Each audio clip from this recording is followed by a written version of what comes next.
का मामला नया मोड़ लेता हुआ दिखाई दे रहा है। सुशांत सिंह राजपूत के पैसों से छेड़छाड़ के आरोप में ईडी ने रिया चक्रवर्ती पर शिकंजा कस दिया है। इस मामले में रिया चक्रवर्ती से ईडी ने पूछताछ की है। पहले तो ये कहा जा रहा था कि सुशांत सिंह राजपूत के बैंक खाते से 15 करोड़ रुपए की हेराफेरी हुई है, लेकिन अब ये हेराफेरी उनके सीए तक जा पहुंची है। रिया चक्रवर्ती से अब ईडी पैसों के इधर उधर करने के मामले में पूछताछ कर रही है और रिया ने बताया कि मार्च में जो वित्तीय वर्ष खत्म हुआ था उस दौरान कुछ पैसे कंपनी का लेखा जोखा रखने वाले 2 सीए के नाम पर ट्रांसफर किए गए और ये रकम थी 2 करोड़ 65 लाख। एक रिपोर्ट की माने तो अपनी बड़ी बहन के नाम सुशांत सिंह राजपूत ने 4.5 करोड़ की एफडी की थी। हालांकि जब सुशांत की जिंदगी में रिया ने एंट्री ली तो रिया और उसके भाई की मदद से दोनों सीए ने 2.5 करोड़ रुपए पार कर दिए। उसके बाद सिर्फ 2 करोड़ के फिक्स डिपॉजिट ही बाकी रही। सिर्फ इतना ही नहीं है बल्कि ईडी को कई और संदिग्ध सुराग भी हाथ लगे हैं।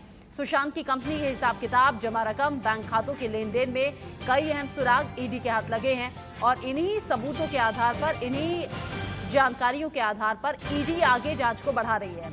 आप समझिए कि बहन के नाम पर 4.5 करोड़ की एफडी 2 दिन बाद घटकर 2.5 करोड़ रुपए उससे गायब हो गए।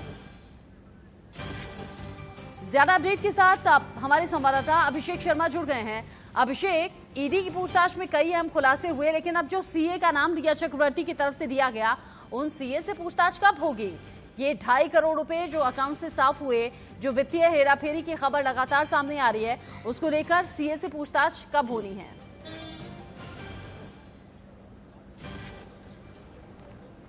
देखिए, सीए से पूछताछ लगातार सीबीआई कर रही है और सीबीआई से तमाम कई बार पूछताछ हो चुकी है, लेकिन आज जो अकाउंटेंट रहा है रजत मेवाती, उससे सीबीआई पूछताछ कर रही है। और रजत मेवाती को बता दूं आपको कि उनकी बहन यानी सुशांत की बहन जो श्वेता है, जो एफसीआई से लगातार उन्होंने मुहिम छेड़ रखी है, उनके और उनके पति ने कुछ महीनों पहले वही रजत मेवाती को ड्रिल किया था, उनको कटघरे में खड़ा किया था, आखिरकार क्यों इतने पैसों की बर्बादी की जा रही है। और इसी रजत मेवाती को आज सीबीआई ने बुलाकर डीआरडीओ पूछताछ कर रही है और जानकारी इकट्ठा कर रही है कि आखिरकार क्या वजह है कि 2.5 करोड़ रुपए कहां गए। क्योंकि एक दिन यानी 26 तारीख को एफडी कराया जाता है 4.5 करोड़ रुपए का, 2 एफडी होती है, एक 2 करोड़ रुपए की होती है, 2.5 करोड़ रुपए की होती है।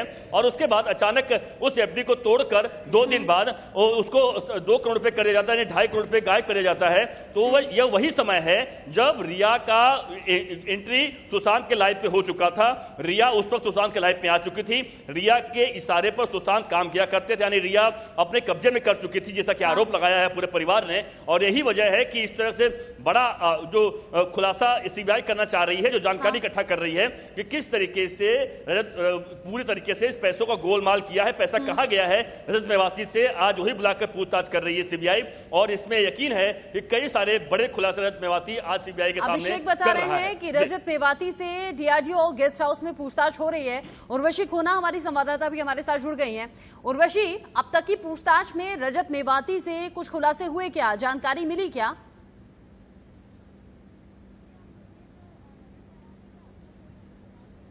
जी, हम देखें तो रजत मेवानी ने अब तक कई ऐसे खुलासे किए हैं जो कहीं ना कहीं लिंक होते हैं, पर अब तक जो है सारी चीज़ें बाहर नहीं आई है, जिसको लेकर जो है ये बड़े लेवल पे कंटिन्यूसली हम देखते हैं किसी न किसी तरीके से जो है पूछताछ कर रहा है ताकि रजत मेवाती कुछ बीन्स स्पिल करे।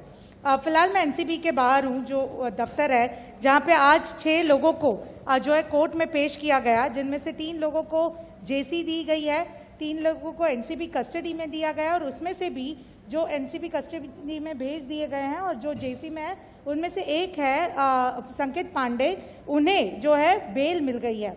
तो अब जो एनसीबी में हम देख रहे हैं कि यहाँ पे जस्ट कुछ देर पहले वीसी खत्म हुई है कोर्ट को लेकर और यहाँ के जो लॉयर्स हैं, ये सारे जो अक्यूज अरेस्टेड है, इनके जो लॉयर्स हैं, इन सबका एक इम्पॉर्टेंट कहना ये है कि सीजर कुछ भी नहीं हुआ है।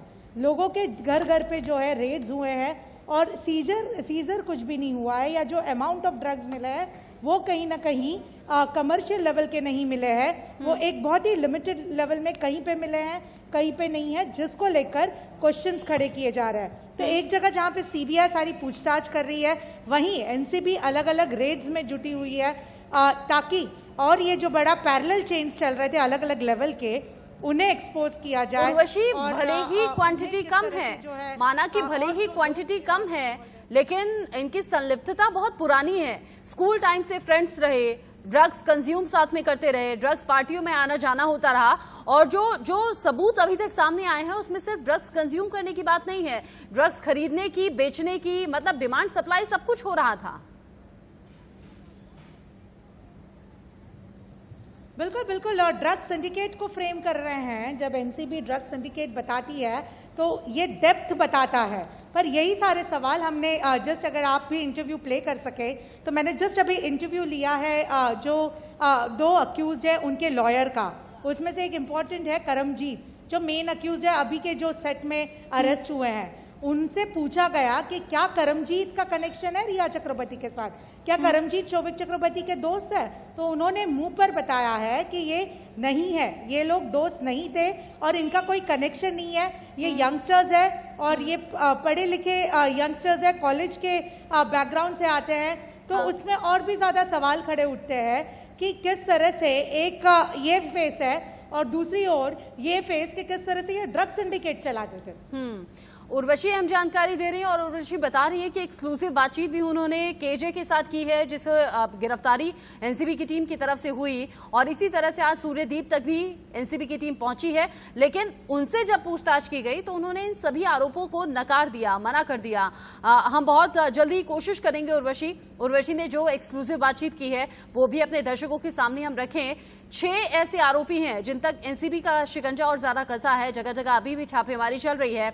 लेकिन अभिषेक, रिया चक्रवर्ती, शौविक चक्रवर्ती, ये 2 ऐसे बिंदु हैं जो सुशांत केस में घूम घूम कर सामने आ रहे हैं।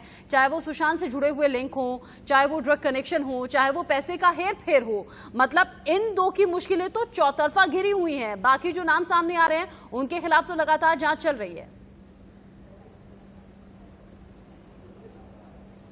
अब बिल्कुल इसमें कोई दो मत नहीं है कि दोनों, यानी भाई बहन रिया चक्रवर्ती, शोभिक चक्रवर्ती की बात करें, दोनों कितना भी बचने का प्रयास करें, कितना भी झूठ बोले कि नहीं उनका कहीं भी रोल नहीं है, वह बिल्कुल उनका रोल है हर जगह। और यही कारण आप देखिए, इस बात से न लगाइए कि 2 कोर्ट जिसने पूरे रिया चक्रवर्ती, शोभिक चक्रवर्ती साथ जितने भी आरोपी पकड़े गए हैं सभी के बेल को रिजेक्ट कर दिया है। यानी एनसीबी ने जो भी आरोप लगाए हैं और जिस आरोप को तब गिरफ्तार किया है वह सबके सब सही पाए गए हैं, और यही कारण है कि उन लोगों को बेल नहीं मिल पा रही है। और आप देखिए, आज भी लग रहा था कि सतीश मान सिंह रिया के वकील हैं, आज हाई कोर्ट में मूव करेंगे बेल के लिए, लेकिन उन्हें पता है कि अगर अभी बेल के लिए मूव करते हैं तो उन्हें बेल मिलने वाली नहीं है, क्योंकि एनसीबी का केस काफी स्ट्रांग बना हुआ है और अब तक एनसीबी ने 1-2 नहीं दर्जनों और लोग गिरफ्तार कर लिया है। तो यही कारण है कि उन्हें पता है, उन्हें इस बात का डर है कि अगर हाई कोर्ट में जाऊंगी मैं तो मुझे वहां भी बेल मिलने वाला नहीं है। यही कारण है कि वह अभी तक बेल के लिए अभी वेट कर रही हैं। लेकिन यह बात साफ है कि जिस तरीके से ड्रग का घोर धंधा रिया चक्रवर्ती, शोभिक चक्रवर्ती एंड कंपनी कर रही थी, उसका भंडाफोड़ एनसीबी ने कर चुके हैं। और एनसीबी इतना ही नहीं, उन लोगों तक पहुंच रही है जो लोग इसके लिए और भी जिम्मेदार हैं। इसलिए मैं बता रहा हूं आपको, यह एक कड़ी पकड़ी है एनसीबी ने, ऐसे एक ग्रुप को पकड़ा है, ऐसे कई सारे ग्रुप हैं जिन्हें एनसीबी को पकड़ना अभी बाकी है। और यही कारण है कि एनसीबी अब यह कह रही है कि रिया को तो हमने अरेस्ट कर लिया है, लेकिन रिया के साथ में जितने भी और इसमें बड़े बड़े लोग शामिल हैं उनको अब पकड़ना जरूरी है, ताकि पूरे रैकेट का भंडाफोड़ किया जाए। क्योंकि ये जो रैकेट है यह पूरी तरीके से विनाश करने वाला है, लोगों को विनाश करता है। अभिषेक आप रहिएगा हमारे साथ। इस बीच बड़ी खबर अपने दर्शकों को बता दें, राज्य